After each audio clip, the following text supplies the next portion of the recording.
Promotional consideration paid for by the following. Hello and welcome Cheap Shot Nation. You're watching Cheap Shot Entertainment. It is 2021, a brand new year, which can only mean the first pay-per-view of the year is the Royal Rumble, brought to you on the 31st of January 2021 to a capacity crowd of 0, because it's still locked down, it's still done behind closed doors. It's from the Tropicana field, and that is in St. Petersburg in Florida. And gotta say, the crazy son of a bitch did it. Vince, you put on an incredible show to start off 2021, so kudos to you. Let's have a look at everything that happened.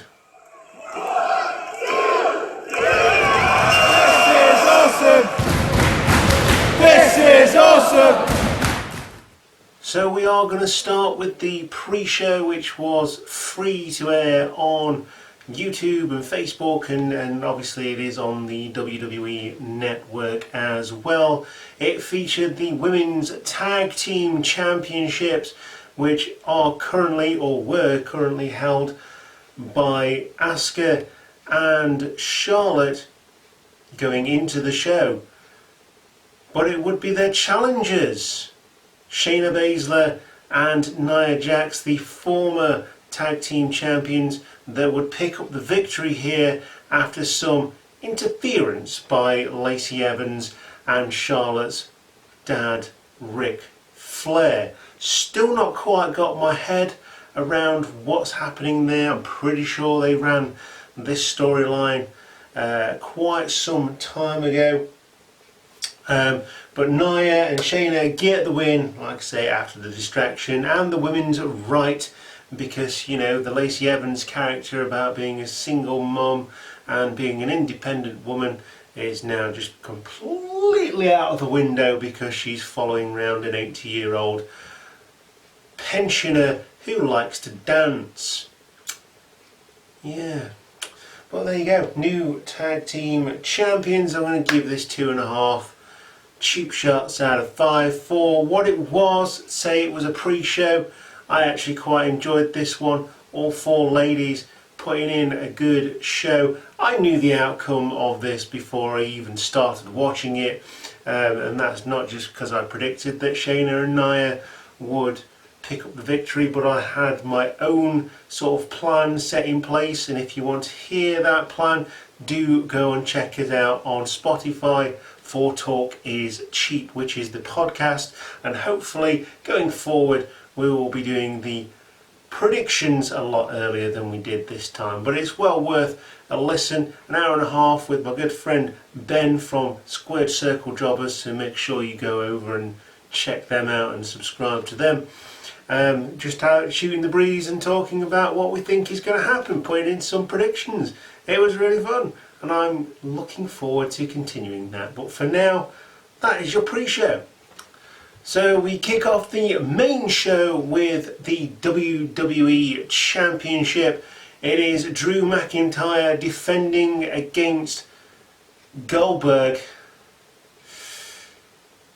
And I was so invested in this match, and I'm not ashamed to say that I was invested in it for the wrong reasons. For, you know, every time that Goldberg has come back, he's picked up a championship, and they've put so much time and effort into Drew McIntyre, and he's been a strong champion. It's not like he's gone against mid-carders here and there. He has beaten everyone who has been put in front of him, and they've all been main eventers, apart from losing to Roman at Survivor Series, of course, but that didn't really matter because it was brand versus brand. So Drew McIntyre being a dominant champion for nearly a year now, on and off, because Randy Orton picked up the title for like 2 days.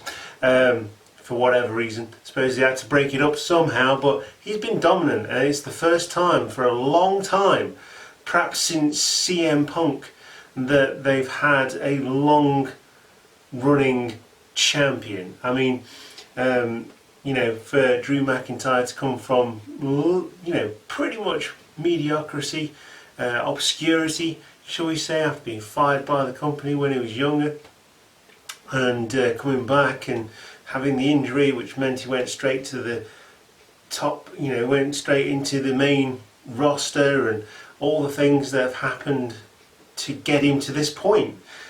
He is a really good champion, and I can be invested in him.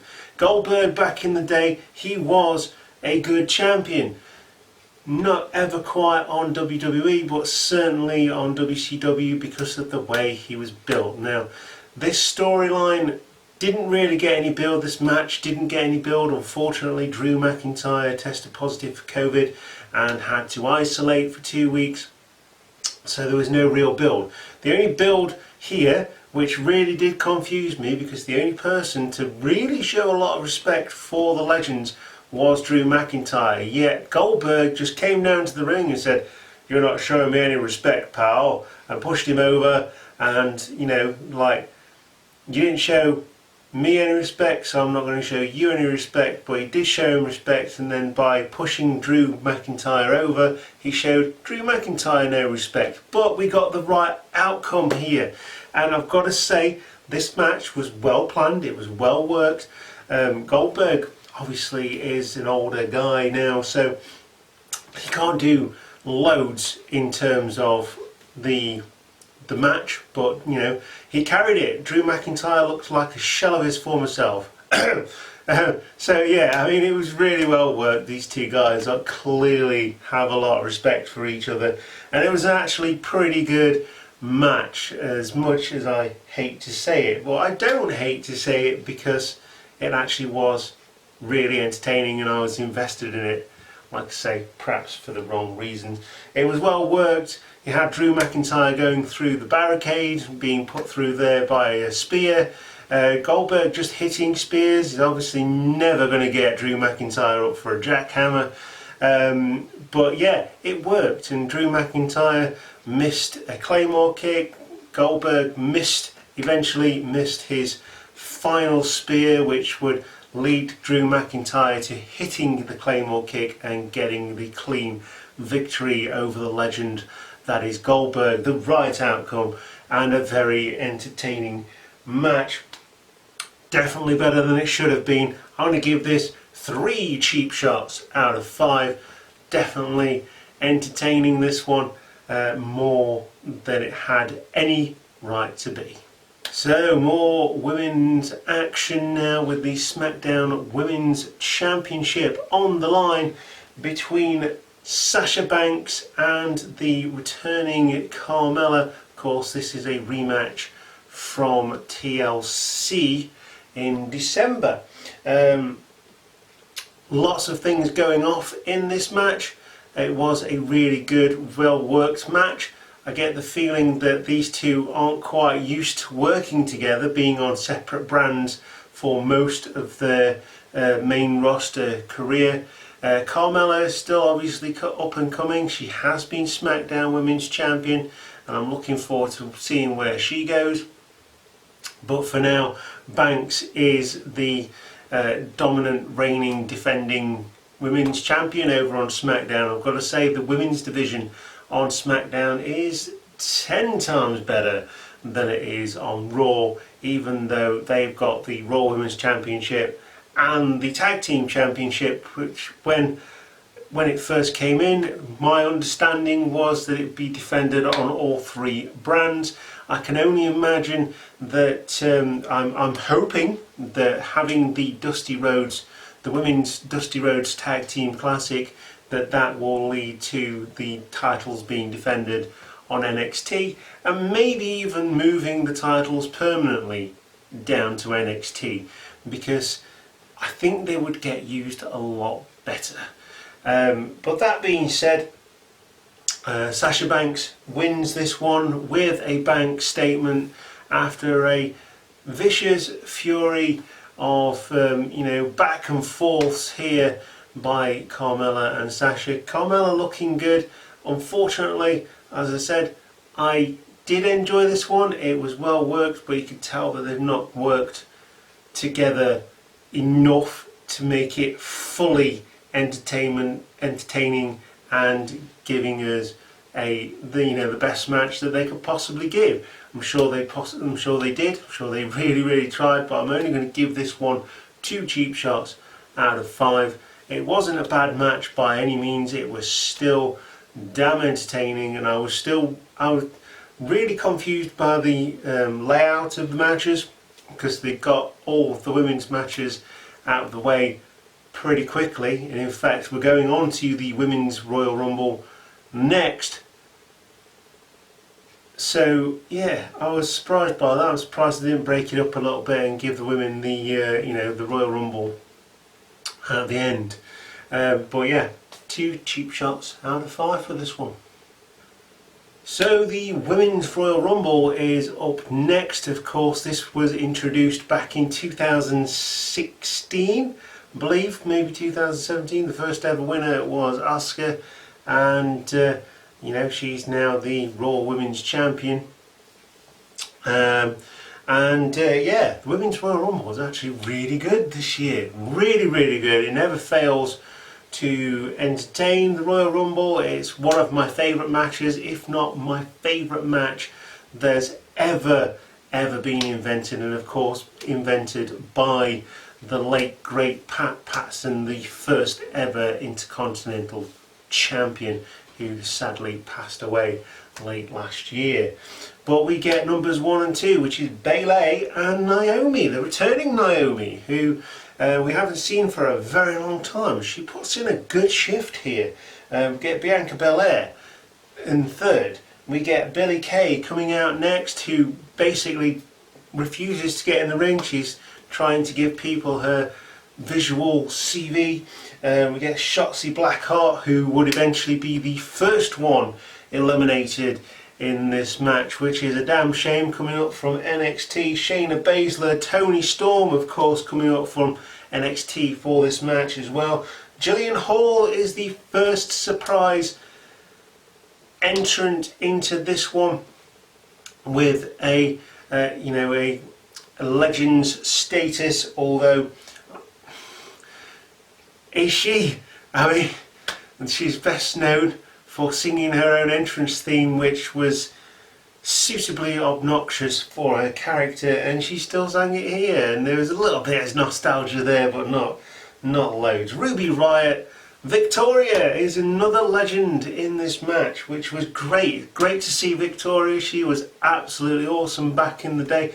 You can tell that she hasn't done anything like this for a while, but she has not missed a beat.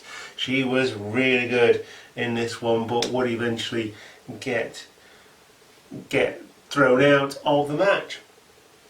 Peyton Royce with a little bit of a reunion for Iconics. Yeah, I did it. Santana Garrett coming up from NXT, relative unknown here, coming up, but she's got the look for a WWE women's wrestler these days. I mean, that's all good. Liv Morgan, Rhea Ripley, of course, coming up from NXT as well. Pretty much on the cusp of making her main roster debut, and it was very much proven in this match, because she went all the way to the end. You got Charlotte, last year's winner. Could she make it the 2 wins in a row? First ever woman to do so in the Royal Rumble. Dana Brooke looking very strong here, but ultimately she knows her place on the card. It's just a damn shame, really. Tori Wilson comes out next. Yes, another legend. She is smoking. Still good in the ring and still has what it takes. So I can only imagine, I've heard rumours backstage that 2K were in the building scanning as many wrestlers, superstars, legends as possible to put them in the game. So maybe we get a Tori Wilson download for 2K22? Yeah, because we didn't get a 2K21 because 2K20 was so bad. Lacey Evans would come in next with her woman's right. Mickie James, who's technically a legend at 17, but is still under a performer's contract. Nikki Cross. Alicia Fox makes her in-ring return at number 21, and subsequently wins the 24/7 championship as R-Truth runs down to the ring to get away from all his pursuers. Mandy Rose comes in at number 22, and Truth pins Fox after she gets eliminated, and helping R-Truth to get rid of all the people that were coming after him for his title. So R-Truth is once again the 24/7 champion. I'm really bored of the 24/7 championship now, because it's not really a championship, is it?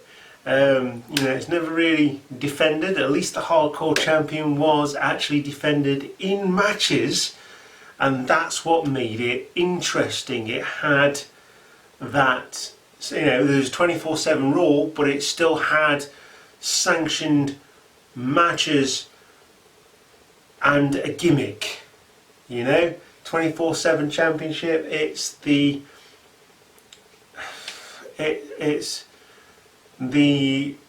PG era, the network era version of the Hardcore Championship without a real gimmick apart from the 24/7 rule. There's been some funny moments, but really it's just gone now. Get it gone. It's not worth it, is it? May disagree with me on that. Please do leave your comments down in the comments section below. Dakota Kai makes a Rumble debut this year as well at number 23. Carmella comes in after a what do we call it? Forgot the words now. Carmella comes in after losing the chance to become women's champion on SmackDown at number 24. Tamina. She's still there. How is Tamina still? I don't get me wrong, I'm glad that there's still people with jobs, but I didn't even know. She disappears for months on end and then comes back again. Yeah, Tamina. She looks badass, and then they don't do anything with her, and that's just WWE, isn't it? Lana, the Ravishing Russian, comes out next at 26. Alexa Bliss at 27, who was many people's favourite at the beginning, thinking that she was going to come out in, like 3 stages of Foley thing, but obviously leaving it till 27. That was not going to happen.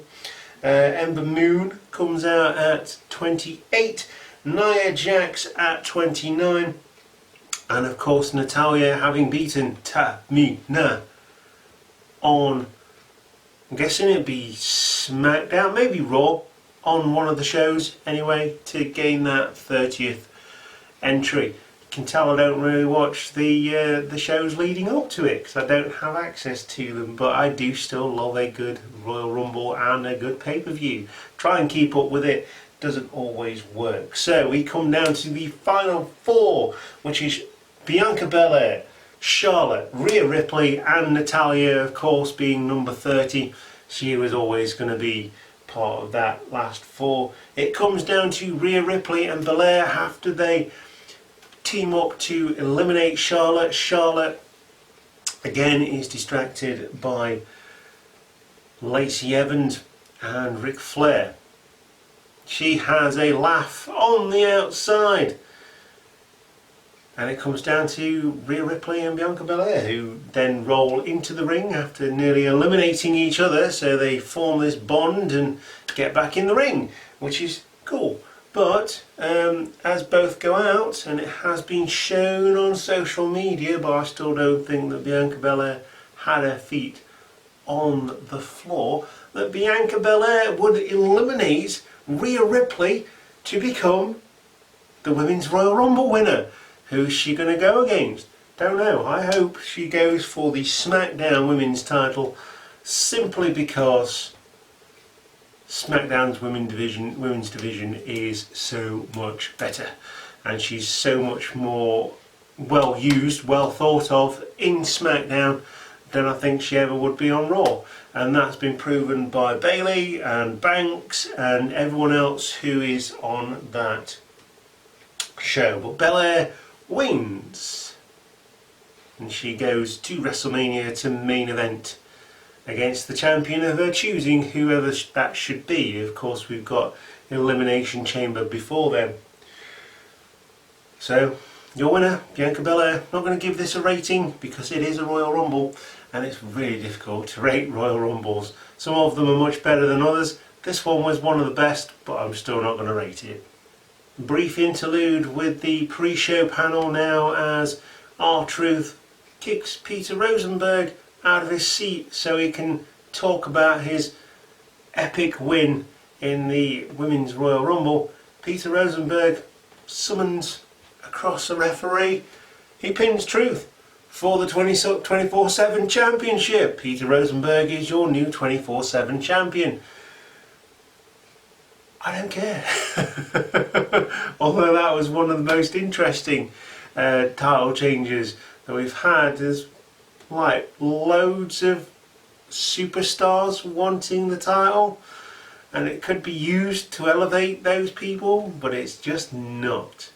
And there you go. I thought I'd just share that with you before going on to the Universal Championship match. Again, SmackDown knocking it out of the park over and over and over again, because this match was fantastic. I was entertained from start to finish, and it was, of course, the last man standing match between Roman Reigns, the current reigning, defending Universal Champion, with Paul Heyman by his side, and Kevin Owens getting his rematch from last month. Of course, the rules of a last man standing match are very simple. First man to get up after a 10 count, or the first person to not be able to get up from a 10 count wins the match. So this match, I wasn't quite expecting it to go quite as long as it did, but you can tell these two love working together. Did they even start in the ring? I don't even know. I think Kevin Owens just ran up the ramp and just started beating on Roman Reigns. They battled through what you could perceive as the crowd. Kevin Owens got chucked through a couple of tables from the Thunderdome setup where the panels are, the LED panels rather, not LCD. They battled to the back. Obviously, being in a big stadium, they're not using the whole thing, so yeah, there was lots of things in the back, and it was really open. It was really weird. That was the backstage. Extra rings set up and stuff like that. I thought they were going to use some of them, but they didn't. Lots of ladders set up as well, which is hilarious. But I suppose they need those to put things up and whatnot. But Kevin Owens does eventually get the upper hand on this one, and he's so close to picking up that victory after Roman Reigns introduces the handcuffs and tries to handcuff Kevin Owens to one of the lighting structures in the main arena. He turns that round, manages to handcuff Roman Reigns to the lighting structure, which does visibly go wrong as Paul Heyman tries to uncuff the Universal Champion, who is down for a good 2 minutes, and it could have been a 10 count. Big time there, but that's that, isn't it?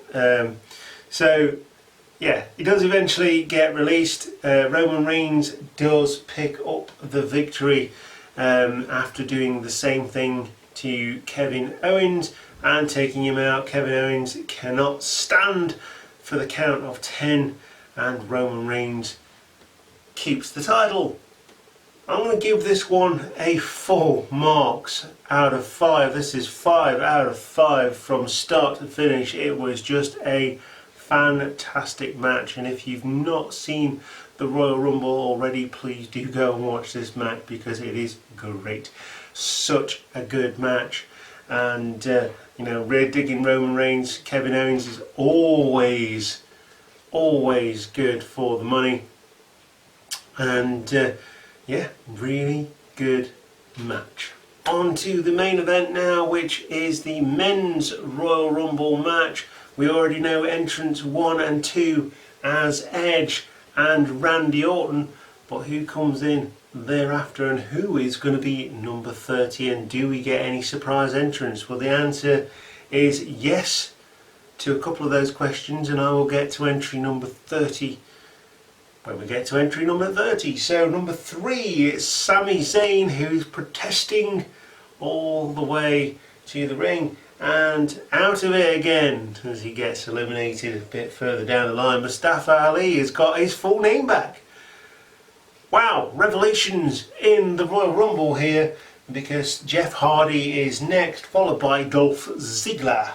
And Shinsuke Nakamura, who's got his old entrance theme back, no band playing over the top of it. He's definitely turning face again, and I'm quite happy to see that. I'm interested to see where that goes. We get our first surprise legend entry, which is Carlito.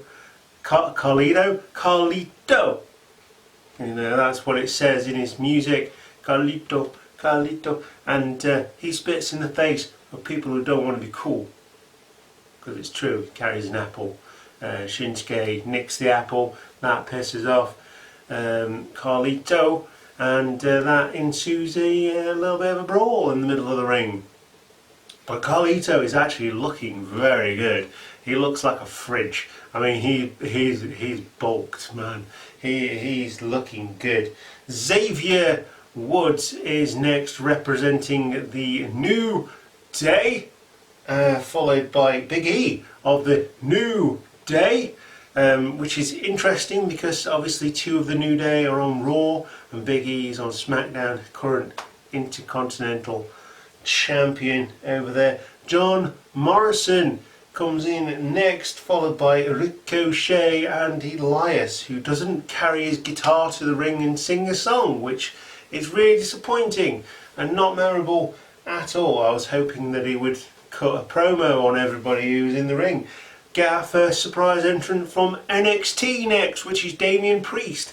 Again, looks about ready to come up to the main card, given a big push here. The Miz, followed by Riddle in number 16. Daniel Bryan, yes, everybody's favourite every single year. And if you pick Daniel Bryan, you're a mark. I didn't. You know, I'd love to see Daniel Bryan win again, but I just don't think it's going to happen. At least not this year anyway, which it didn't. Got Kane is number 18, and it's 18th Royal Rumble. So yeah, you know, they obviously planned that one, didn't they? Which is an interesting tidbit there. King Corbin at 19. Otis comes in at number 20. Dominic Mysterio, who in kayfabe eliminates me after I get to the final 4 based on my birth month and birth date, which I wasn't happy about. Obviously happy about getting to the final 4, but not about getting eliminated from Dominic Mysterio. Bobby Lashley is number 22. The Hurricane comes in at number 23. Not surprising considering he rejoined the company back in November to be part of the backstage creative team. Christian, number 24. Is he back in the company? Is he going to get one more match? Who knows?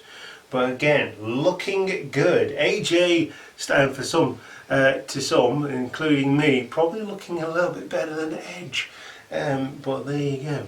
AJ Styles was my pick for this one at number 25, and he certainly drew a good number and was accompanied by Omos, who is just huge and interjects himself wherever he blinking well wants to.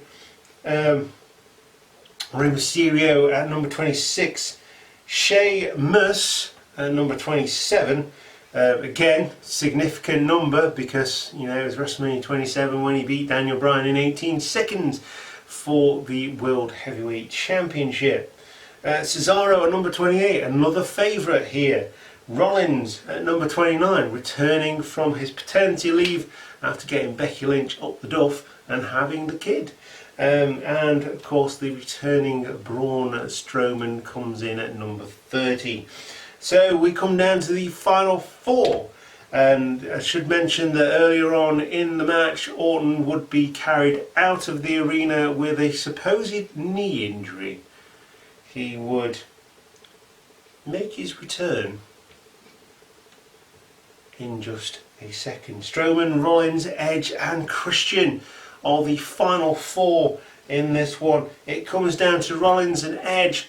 Edge throws out Rollins, thinks he's won. Randy Orton tries to return and he gets the RKO on Edge, but it would be Edge who would get the victory here and pick up his second Royal Rumble win in his career. Where does that leave us? Where is Edge going to go from here? I don't know, but it has been heavily suggested that he may even go to NXT, even as far as appearing on NXT the following Wednesday. Of course, I'm not doing this straight after the show because I've now got an adult job and I have to do adult work. So there you go. And that is your Royal Rumble. A cracking show from start to finish. Some down points, but not anything that will take you out of what was a great show. And two great Royal Rumbles. I think the Women's Royal Rumble just edged it ever so slightly. Haha, edged. And the Men's Royal Rumble was also decent as well. Picks of the bunch, definitely the last man standing match between Reigns and Owens was absolutely great, and that remains to be my favourite match of this card, including the Royal Rumbles. But that is me, that is my opinion. I want to hear yours. What did you think of the 2021 Royal Rumble? Join us and let us know in the comments section down below right after you subscribe and click the like button. We've reached 500 subscribers and that would not have happened without you guys believing in the Cheap Shot and being part of the Cheap Shot Nation. So thank you very much from the bottom of my heart, because you guys make me want to continue doing this, and you know, even outside of doing, you know, my proper job and adding to the work, it makes it all worth doing, it makes it all worthwhile, and I really enjoy doing the videos. So thank you very much. I will see you next time, Cheap Shot Nation. You're watching Cheap Shot Entertainment. This has been Royal Rumble 2021, and I will see you for the Elimination Chamber in February, or at least the end of February, shall we say, and then on to WrestleMania, which again I'm not going to because travel restrictions. Gutted. Anyway, check out the podcast for predictions on that. They will be going up most likely a week before. Check out all of the old school reviews, the retro wrestling reviews that we do as well, going through the year 2001, because it was 20 years ago. Believe it or not, great year for wrestling as well, and I will see you next time. Thank you very much for watching, and goodbye.